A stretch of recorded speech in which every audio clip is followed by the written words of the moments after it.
Hello students, मेरा नाम है डॉक्टर विकास गोयल और हम कर रहे हैं lecture series on C programming language. तो सी प्रोग्रामिंग लैंग्वेज पे अब तक हम 4 वीडियो लेक्चर अपलोड कर चुके हैं। होपफुली आपको बेसिक समझ में आ चुके होंगे। नेक्स्ट, आज के लेक्चर में हम पढ़ेंगे next type of tokens, that is constants. Constants को एक नाम और होता है लिटरल्स। तो कॉन्स्टेंट्स बोल लीजिए, लिटरल्स बोल लीजिए, एक ही बात है। तो ध्यान रखिएगा इस बात को कि कॉन्स्टेंट को लिटरल्स भी बोलते हैं। अब आपको पता है कॉन्स्टेंट्स क्या होता है। कॉन्स्टेंट होते हैं जिनकी वैल्यू कभी चेंज नहीं होती। तो इसी तरह सी प्रोग्रामिंग में भी ऐसी फिक्स्ड वैल्यू जिनकी वैल्यू प्रोग्राम एग्जीक्यूशन के दौरान चेंज नहीं होती, उसको बोलते हैं कॉन्स्टेंट्स और लिटरल्स। अब प्राइमरली कॉन्स्टेंट्स जो होते हैं वो दो टाइप के होते हैं। First is numeric constant, second is character constant. Numeric constant को फर्दर डिवाइड किया जाता है इंटीजर कांस्टेंट्स में और रियल कांस्टेंट्स में, और कैरेक्टर कांस्टेंट्स को डिवाइड किया जाता है सिंगल कैरेक्टर कांस्टेंट्स में और स्ट्रिंग कांस्टेंट्स में।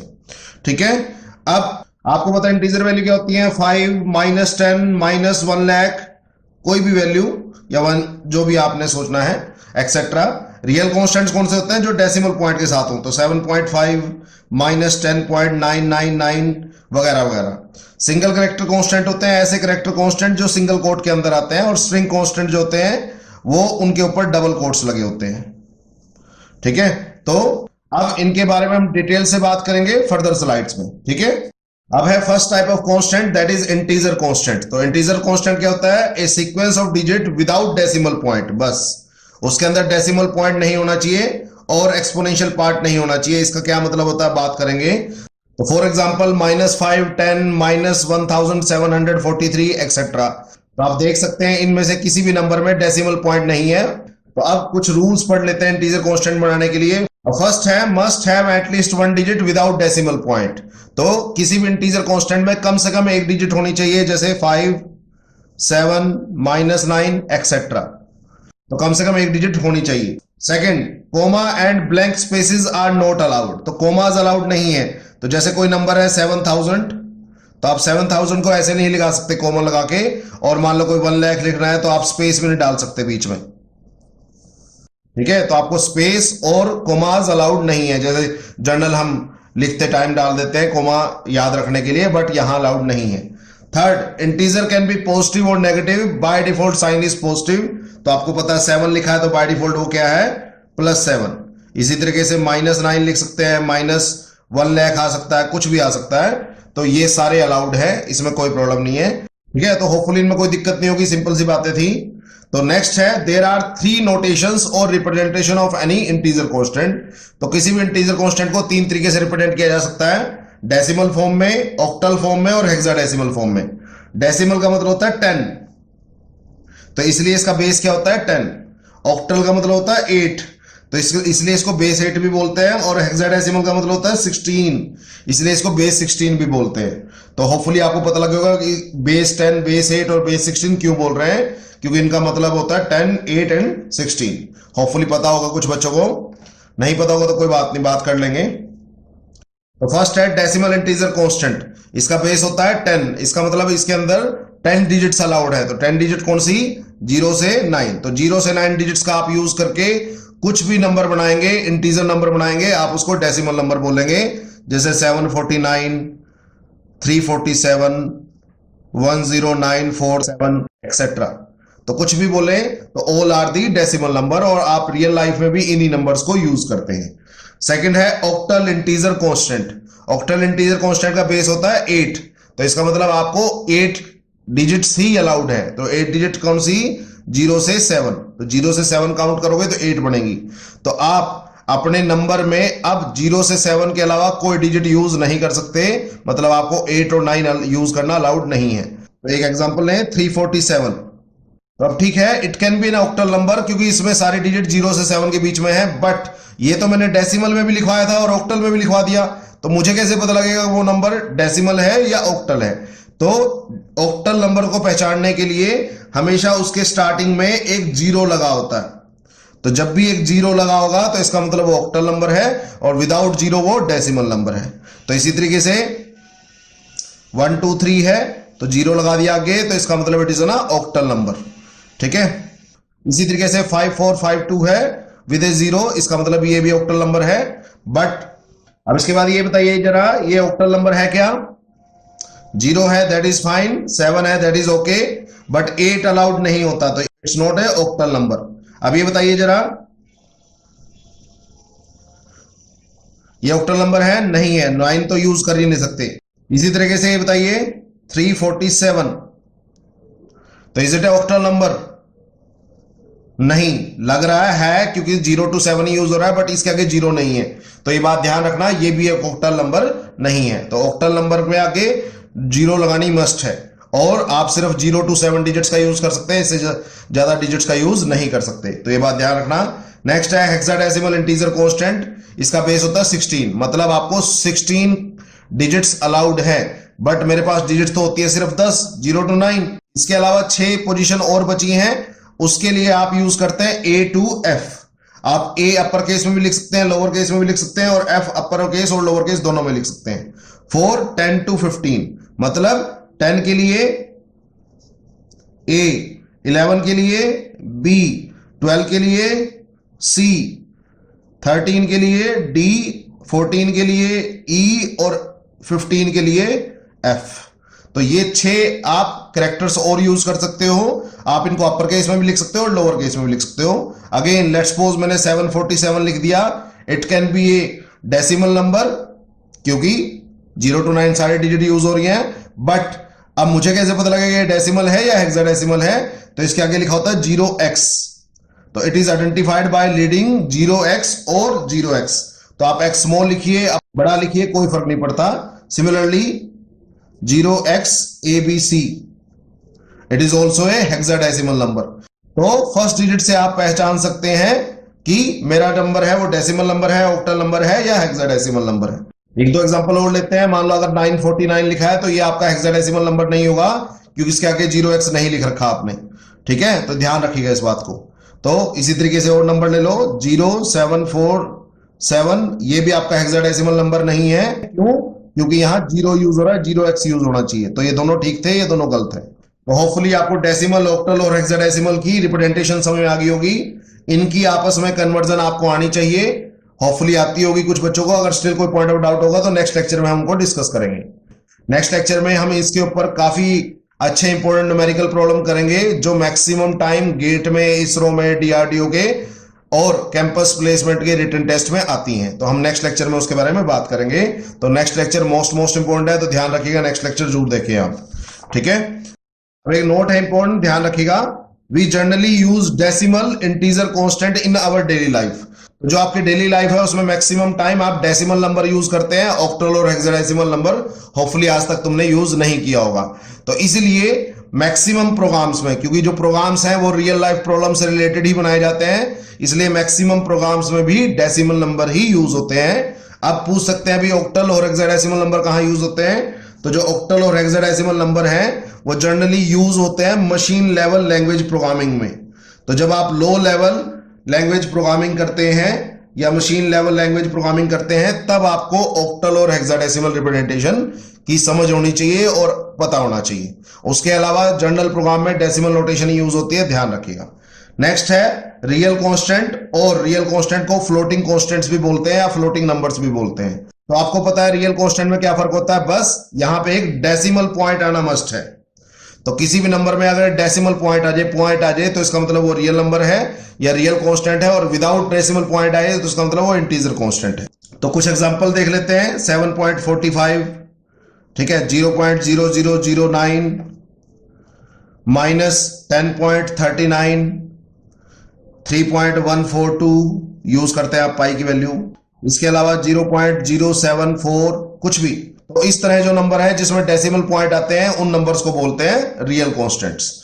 अब ध्यान से देखिएगा, देयर आर टू नोटेशंस और representation of real constant. Real constant को दो तरीके से रिप्रेजेंट किया जा सकता है। फर्स्ट है फ्रैक्शनल फॉर्म में, सेकंड है एक्सपोनेंशियल फॉर्म में। इसको बोलते हैं फ्रैक्शनल फॉर्म। फ्रैक्शनल फॉर्म का मतलब है डेसिमल पॉइंट के साथ जब फॉर्म लिखी जाती है तो उसको बोलते हैं फ्रैक्शनल फॉर्म। तो देखते हैं, तो फर्स्ट है fractional form of real constant.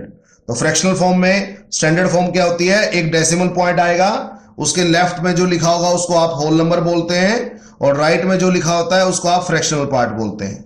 तो जैसे आपके पास एग्जांपल है 7.4, तो जो 7 है that is a whole number और 4 है that is its fractional part. Clear हो गया? अब कुछ रूल्स हैं इसको बनाने के लिए। The fractional form of a real constant must contain at least 1 डिजिट, ऑब्वियसली कम से कम एक डिजिट तो लिखी जाएगी, एंड एग्जैक्टली 1 डेसिमल पॉइंट, और एक डेसिमल पॉइंट जरूरी है। तो अगर आपके पास सिर्फ 7 है तो आपको 7.0 लिखना पड़ेगा अगर उसको आपने रियल कांस्टेंट काउंट करना है, ठीक है। इसी तरह 10.999, कोई और नंबर है 0.99999 कुछ भी, तो इस तरह से आपके हर नंबर में कम से कम एक डिजिट मस्ट है और एग्जैक्टली एक डेसिमल पॉइंट मस्ट है। तो आपको पता है आप ये तो लिख नहीं सकते, ठीक है, तो आप 2 डेसिमल पॉइंट नहीं लगा सकते, ठीक है, वो आपको पता है। सेकंड है कोमास और blank spaces are not allowed, आपको पता है ये कोमा वगैरह अलाउड नहीं होता। इसी तरीके से 10,000 अगर आपको लिखना है तो आप स्पेस नहीं छोड़ सकते, तो वो भी ध्यान रखिएगा। उसके बाद थर्ड है real constant can be positive और negative but by default it is positive. तो आपको पता है 10.45 लिखा है तो ये बाय डिफॉल्ट प्लस 10.45 है। उसके बाद आप बोल सकते हैं -9.45, -7.23, 1 लाख, ठीक है। इसी तरीके से 0.000009, कोई भी नंबर ऐसा है जिसमें डेसिमल पॉइंट है तो आप उस नंबर को रियल कांस्टेंट बोल सकते हो। तो होपफुली ये बातें आपको पता होंगी, कोई लंबी चौड़ी बात इसमें मैंने नहीं बताई, ठीक है। अब नेक्स्ट है exponential form of real constant. इसको थोड़ा ध्यान से देखिएगा, रियल कांस्टेंट को एक्सपोनेंशियल फॉर्म में कैसे रखते हैं। वहां पे एक आता है ई कैपिटल भी हो सकता है, लोअर भी हो सकता है। उसके लेफ्ट में जो लिखा होता है उसको मेंटीसा बोलते हैं और राइट में जो लिखा होता है उसको एक्सपोनेंट बोलते हैं। और आपको पता होना चाहिए ई और स्मॉल ई का मतलब क्या होता है, 10 रेज टू द पावर। अब समझ में आएगा थोड़ी देर बाद इसको, ठीक है। तो पहले इसका एक एग्जांपल देख लेते हैं। मान लो कहीं लिखा है 7e3, इसका मतलब क्या है 7 × 10 रेज्ड पावर 3। तो e के बाद जो भी है वो 10 की पावर में है, ठीक है। तो ध्यान रखिएगा इसके बारे में, होपफुली समझ आ गया होगा। इसी तरीके से 1.7e4 लिखा है तो इसका मतलब क्या है 1.7 × 10 रेज्ड पावर 4। आप इसको सिंप्लीफाई कर सकते हैं, 17,000 आएगा ये। तो ये है आपकी एक्सपोनेंशियल फॉर्म। एक्सपोनेंशियल में कैपिटल ई भी आ सकता है, स्मॉल ई भी आ सकता है, दोनों अलाउड है। अब इसके रिगार्डिंग रूल देख लेते हैं। फर्स्ट है मेंटीसा के बारे में। तो mantissa can be either a real constant with decimal point और इंटीजर। तो मेंटीसा आपका इंटीजर भी हो सकता है और रियल नंबर भी हो सकता है। Exponent is always an integer constant. तो जो एक्सपोनेंट है वो हमेशा एक इंटीजर होगा, उसमें पॉइंट अलाउड नहीं है, डेसिमल पॉइंट अलाउड नहीं है। थर्ड है दोनों पार्ट जो है वो पॉजिटिव भी हो सकते हैं, नेगेटिव भी हो सकते हैं, but by default they are positive. तो ये दोनों पार्ट आपके पॉजिटिव भी हो सकते हैं, नेगेटिव भी हो सकते हैं। जैसे मैं एक एग्जांपल लिखता हूं 1.7e-4, इसका मतलब है 1.7 × 10 रेज़्ड पावर -4। तो अगर आप इसको सिंप्लीफाई करोगे तो कर सकते हो, ये आएगा 0.00017। सॉल्व करके देख लीजिएगा, होपफुली समझ में आ जाएगी, ठीक है। तो आपका जो मेंटीसा और एक्सपोनेंट पार्ट है पॉजिटिव भी हो सकते हैं, नेगेटिव भी हो सकते हैं। यहाँ जो एक्सपोनेंट है वो नेगेटिव है, वो 10 की पावर होता है हमेशा, और जो मेंटीसा है वो पॉजिटिव है। तो होपफुली समझ में आ गया होगा। Fourth point, mantissa and exponent parts are separated by small E और कैपिटल ई। तो स्मॉल ई लेफ्ट वाला आपका मेंटीसा पार्ट है, उसका राइट वाला आपका एक्सपोनेंट पार्ट है। और आपको पता है स्मॉल ई और कैपिटल ई का मतलब क्या होता है, means 10 raised to the power. Hopefully आपको समझ आ गया होगा ई का मतलब क्या है।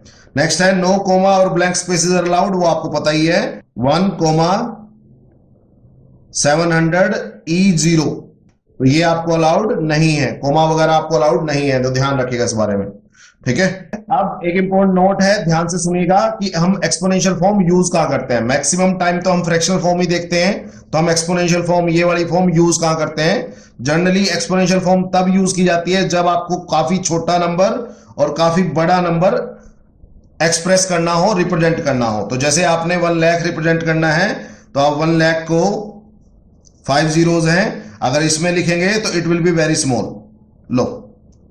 तो एक्सपोनेंशियल फॉर्म इसकी काफी छोटी है। सिमिलरली 0.0000009 आपने लिखना है, तो अगर आप इसके एक्सपोनेंशियल फॉर्म में लिखेंगे 9e। अब उसके बाद देखिए डेसिमल पॉइंट को कितना राइट शिफ्ट करना पड़ेगा, तो 1 2 3 4 5 6 7, तो -7। तो जब भी राइट शिफ्ट करते हैं तो नेगेटिव लगाते हैं और लेफ्ट शिफ्ट करते हैं तो पॉजिटिव लगाते हैं।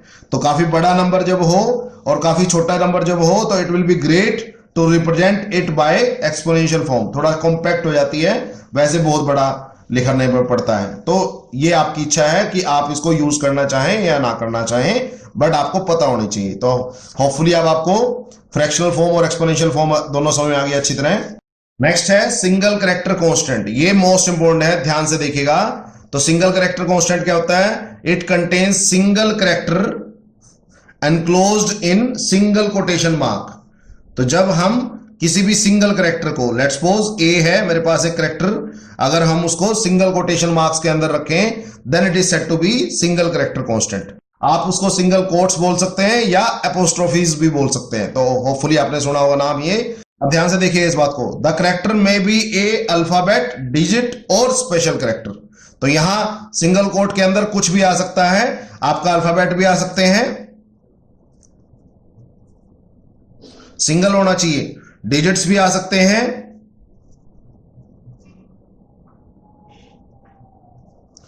स्पेशल कैरेक्टर्स भी आ सकते हैं। आएगा सिंगल ही, सब कुछ आ सकता है जो आप सोचते हैं, यानी कीबोर्ड पे जो भी निशान है वो सब आ सकते हैं as a single character constant. ठीक है, आई बात समझ में? इवन खाली भी स्पेस भी आ सकता है, तो ये स्पेस है। तो सिंगल कोट्स के अंदर कोई भी कैरेक्टर आए तो that is known as single character constant. ध्यान रखिएगा, आपको एक से ज्यादा कैरेक्टर्स अलाउड नहीं है, तो आप एक से ज्यादा कैरेक्टर्स नहीं लगा सकते सिंगल कोट्स के अंदर। तो आपको एक ही कैरेक्टर अलाउड है, एक से ज्यादा नहीं है। अब ये सबसे इंपॉर्टेंट पॉइंट है जो maximum time written test exam में इसकी जरूरत पड़ती है। नेक्स्ट लेक्चर टोटली इस कंसेप्ट के ऊपर बेस होगा और आपको पता लगेगा कि किस तरह के क्वेश्चन इसरो में, डीआरडीओ में, गेट में, कॉम्पिटिटिव एग्जाम्स में और कैंपस प्लेसमेंट के रिटन टेस्ट में आते हैं। तो ध्यान रखिएगा। तो एक इंपॉर्टेंट बात, single character constants are stored, ये बहुत इंपॉर्टेंट बात है, as their ASCII decimal value. तो जो सिंगल कैरेक्टर कांस्टेंट है वो एज इट इज स्टोर नहीं होते, हमेशा उनकी ASCII वैल्यू स्टोर होती है। कैरेक्टर सेट के दौरान मैंने आपको बताया था ASCII वैल्यू क्या होती हैं और किस किस की क्या क्या ASCII वैल्यू है। मैं फिर भी एक बार लिस्ट कर देता हूं, आपको पता होगा। Upper case letter that is capital A to capital Z, इनकी सबकी ASCII वैल्यू होती है 65 to 90। कैपिटल ए की 65, कैपिटल बी की 66, कैपिटल सी की 67 एंड सो ऑनवर्ड्स, तो कैपिटल जेड की 90 पड़ती है। Small a to small z की जो ASCII वैल्यू होती है वो स्टार्ट होती है 97 से 122 तक। तो स्मॉल ए की ASCII वैल्यू है 97, स्मॉल बी की है 98, इसी तरीके से चलते रहेंगे। और जो डिजिट्स हैं 0 to 9, उनकी भी ASCII वैल्यू होती है दैट इज 48 to 57। तो 0 की अगर कोई ASCII वैल्यू पूछ ले तो 48 है, 1 की 49 है, 2 की 50 है, इसी तरीके से 9 की 57 है। तो होपफुली ये बात समझ आ गई होगी। अब ये टेबल मोस्ट इंपोर्टेंट है, ध्यान से सुनिएगा, होपफुली आपको समझ में आ जाएगी। तो फर्स्ट केस लेते हैं कि अगर मेरे पास कैरेक्टर कांस्टेंट है ए, तो आपको पता कैपिटल ए की ASCII वैल्यू है 65। हर कैरेक्टर की ASCII वैल्यू होती है, बट हमें कुछ मेन कैरेक्टर्स की ASCII वैल्यू याद होनी चाहिए। ठीक है, तो जो भी उस कैरेक्टर कांस्टेंट की ASCII वैल्यू है कंप्यूटर मेमोरी में वही सेव होगी। आपका ए एज इट इज नहीं बैठने वाला, मेमोरी में क्या बैठेगा 65। तो यही मैं बात बताना चाह रहा था कि character constant as it is नहीं बैठते, उनकी ASCII वैल्यू मेमोरी में बैठती है जाके। सिमिलरली स्मॉल जेड की ASCII वैल्यू है 122, तो कंप्यूटर मेमोरी में क्या बैठेगी 122, ना कि स्मॉल जेड। ध्यान रखिएगा इस बात को। अब यहां पे थोड़ा ध्यान से देखिएगा, आपका कैरेक्टर कांस्टेंट है 1, तो जब भी वो कैरेक्टर कांस्टेंट होगा तो 1 एज इट इज नहीं जाएगा, उसकी ASCII वैल्यू जाएगी। आपको पता है 0 की ASCII वैल्यू 48 है, तो 1 की ASCII वैल्यू होगी 49, तो इसकी ASCII वैल्यू है 49, तो 1 एज इट इज नहीं बैठने वाला, उसकी जगह कौन बैठेगा 49। तो ये सबसे इंपॉर्टेंट बात है जो मैक्सिमम बच्चे कंफ्यूज करते हैं और पता नहीं होती। तो सिस्टम में मेमोरी में 49 बैठेगा, अगर वो कैरेक्टर कांस्टेंट है तो उसकी ASCII वैल्यू बैठेगी, वो खुद नहीं बैठेगा। सिमिलरली यहां स्पेस है, तो स्पेस की ASCII वैल्यू होती है 32, याद रखना आपको।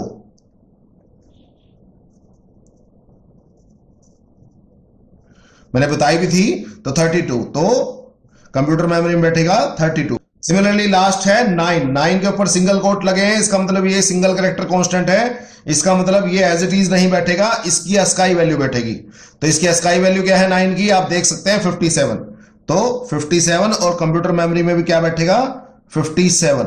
तो ये आपको बात समझ में आनी चाहिए। मैक्सिमम बच्चों को इन दोनों पे कंफ्यूजन रहती है। लास्ट लेक्चर में भी एक बच्चे ने बोला था कि सर मुझे कंफ्यूजन है, तो ये बातें आपको ध्यान रखनी है, ठीक है। तो मैंने क्या बताया, character constants as it is नहीं बैठते, उनकी अस्काई वैल्यू कंप्यूटर मेमोरी में सेव होती है। इसके बेस पे काफी ज्यादा मल्टीपल चॉइस क्वेश्चन हर कॉम्पिटिटिव एग्जाम जैसे इसरो, डीआरडीओ, गेट, कैंपस प्लेसमेंट सब में आते हैं। तो हम खाली इस चीज के ऊपर एक बिल्कुल अलग लेक्चर बनाएंगे जो होगा नेक्स्ट लेक्चर। तो नेक्स्ट लेक्चर को देखना मत भूलिएगा, ध्यान रखिएगा, आपके काफी फंडे क्लियर होंगे और आपको काफी नई चीजें पता लगेंगी, ठीक है। उसके बाद है नेक्स्ट है स्ट्रिंग कांस्टेंट। तो स्ट्रिंग कांस्टेंट कुछ नहीं होता, it contains any number of characters enclosed in double quotes. Single character constant में एक कैरेक्टर आता है और स्ट्रिंग कांस्टेंट में एनी नंबर ऑफ कैरेक्टर्स आते हैं, ये फर्क है। तो आप कितने मर्जी कैरेक्टर्स लिख सकते हैं, जैसे ABC, बस डबल कोट्स के अंदर बंद होना चाहिए वो।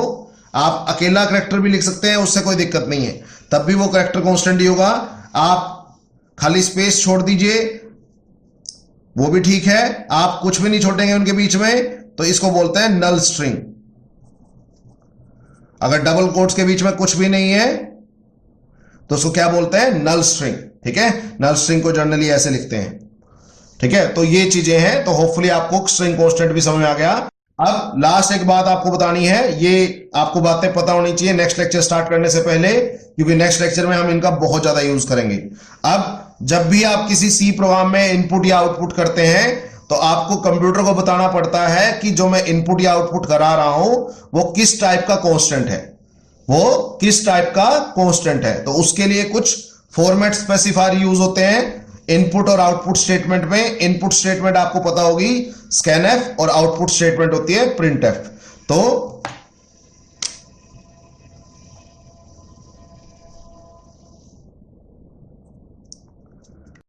अब देखते हैं फॉर्मेट स्पेसिफायर हर कांस्टेंट के लिए क्या क्या होता है। परसेंटाइल डी यूज होता है डेसिमल नंबर्स के लिए, तो जैसे 76 है। परसेंटाइल ओ यूज होता है ऑक्टल नंबर्स के लिए, आपको पता है ऑक्टल नंबर में आगे एक जीरो लगता है। उसके बाद परसेंटाइल एक्स यूज होता है हेक्साडेसिमल नंबर्स के लिए, तो उसमें 0x यूज होता है, आपको पता है। उसके बाद परसेंटाइल एफ यूज होता है फ्रैक्शनल फॉर्म के लिए, तो आपको पता है फ्रैक्शनल फॉर्म क्या होती है, 7.69। उसके बाद परसेंटाइल ई, ये यूज होता है एक्सपोनेंशियल फॉर्म के लिए। एक्सपोनेंशियल फॉर्म होती है जिसमें ई, कैपिटल ई और स्मॉल ई यूज होता है।